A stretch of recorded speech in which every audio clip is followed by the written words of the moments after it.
Hey everyone, welcome to today's video. Today's video is going to be some sort of a continuation of my discussion about how the developers want us to farm the exotics when we get to Warlords of New York and level 40 and all that good stuff. I feel like there's something really serious about this conversation that we need to have. I'm not saying anything needs to change because I said so. That's not my, business in a sense. The longer I have to play the game and make videos on it, the better it is for me. So whenever I'm asking for things to be shortened and decreased, I'm asking from, I think, the player perspective. From the YouTuber perspective, I might as well not just make the video, but because I try to look at and weigh different positions, it kind of makes, me feel somewhat shaky in my opinions, but I'll still tell you where I stand in the matter, okay? So the developers are saying that you're going to have to grind your legacy exotics at level 40 and you will not be able to level them up at launch. Now, I took a survey on the channel. Usually I wait for my surveys to get about 1,000 votes because I think that that's a fair amount of people in the community that can actually comment and talk about the issue. And so I got 1,400 votes here, and there are two different opinions. Now, I'm not saying that the majority has to win. I'm just saying that the majority does feel like this is probably going to need to be the case. So I asked the question, they want us to farm this. What say ye? 37% said, fine with me. 63% said, bad idea. Now, let's talk about this. So, bad idea. More of the community does not want to go through the stress of trying to get some of these weapons like the Eagle Bearer. Many people have said, oh, the Eagle Bearer probably needs to be in the general population or the general pool of loot drops by now. But that would then negate the raid. People might ask themselves, what's the point in farming the raid? Well, I think they can do it where even the second raid and the first raid can also get like an extra exclusive item down the road. That would still give players the incentive to play, and players can still get their hands on the Eagle Bearer. But that seems like a very simple way to go about it. Now, I think one thing is really important, and one thing a lot of players do value about their playtime with the Division 2, and many people may not value. They say things like, oh, it's a looter shooter. God forbid that we have to farm and that we have to grind in a looter shooter. I've seen friendly comments like that. I've seen adversarial comments like that, and I read them and I say, well, I do understand. From the aspect of a YouTuber, it's nice for me to continue making 10 different versions on how to get this so-called weapon. We'll get the views, we'll pull in the traffic, we'll pull in, the subscribers, and we'll pull in the revenue.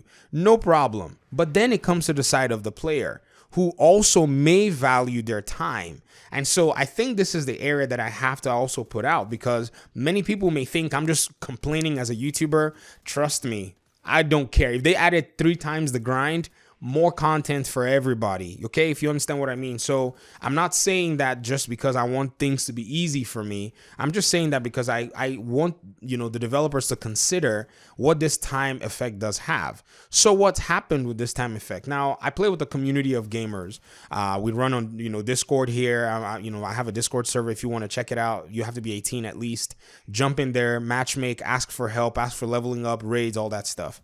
And a lot of the, folks that I play with will tell you that many of them have very limited time to play the game. And the reason they play the game is because they want to, advance in the game. They want to get their character strong and get the very best of items.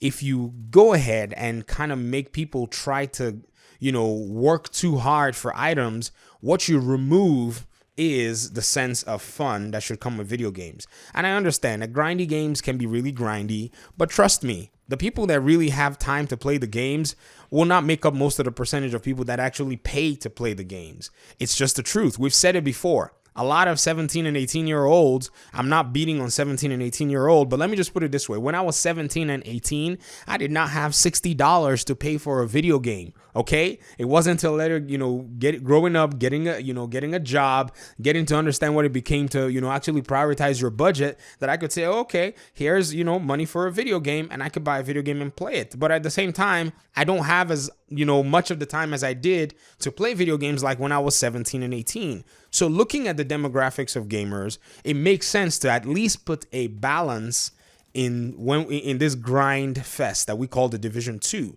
And I think one of the reasons that they want us to keep grinding, and one of the reasons they make these so-called changes that shift metas, that changes everything, is because part of that is like a content section of the Division game. No one will officially tell you that from, the other side, which is development and publisher side. But here in the community, we know that that's part of the game. The grind is part of it.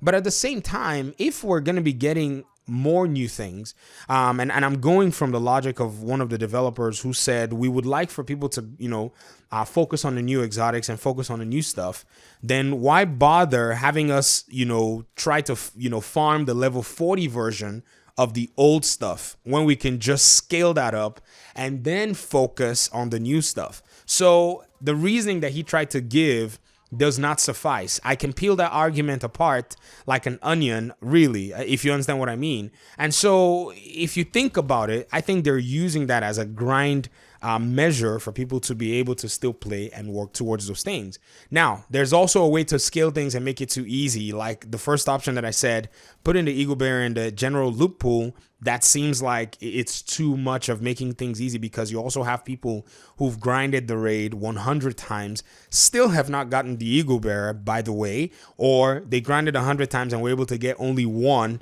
or maybe even two, if you understand what I mean. So think about all that grinding, think about all that playing, think about all that time and investment, and then for somebody to still go and put in maybe equal amounts of time, or maybe even any more fraction of their time, instead of using that time to enjoy the new content. I think there's a sense of redundancy there. And I think this is one practice that needs to change. And the only way that that can change is to expand the areas of the game that provide replayability. And I'm going to go straight into the PvP and the Dark Zone. So we have narrative content everywhere. Yes, we have narrative driven content. We're getting more narrative driven content. It's great. I love it. I love the New York scene. I'm happy that we're going back to New York. But then when we play the New York, when we blast through it, because that's what's going to happen. We're 1 year content hungry, by the way. We've been hungry for content for at least a minimum of 7 months. So when we get this New York content, we're going to eat it up. You know what I mean? We're going to drink it like a cup of coffee, not even eat it. It'll be too easy. But then once that's over, what's the next thing that's going to be added to increase replayability other than the seasons and the global events? Don't get me wrong, we'll grind those. We love those. But then there's also the PvP side of the game. There's a side of the game that is a unique selling point of Tom Clancy's The Division 2. If you watch my video, I did mention that, The Division 2 is a very unique game because of the way it's done. It's Dark Zone and PvP. But I also mentioned that that's not in a good place right now, and the community has been asking for these changes to come about. If they will focus on dealing with the PvP issues, they can then get players to now focus on extra content that's available. I guarantee you, there are a lot of PvE players who may not PvP, but will be happy to actually dabble into the Dark Zone if there were more dynamic aspects to it other than just ganking and all that stuff. I know the Dark Zone is already a unique sandbox, but there are so many other things that you can do in the Dark Zone. There's so many other things that you can do with it. How about Dark Zone Patrol? How about, they've said something along the lines of that. If you go guard extractions, some people say they don't like it, which is fine. Everybody doesn't have to like the way the Dark Zone is. It's just always been that way. I mean, there are things in the Dark Zone that are going to rub even PvP players and PvE players wrong, but that's the idea behind it.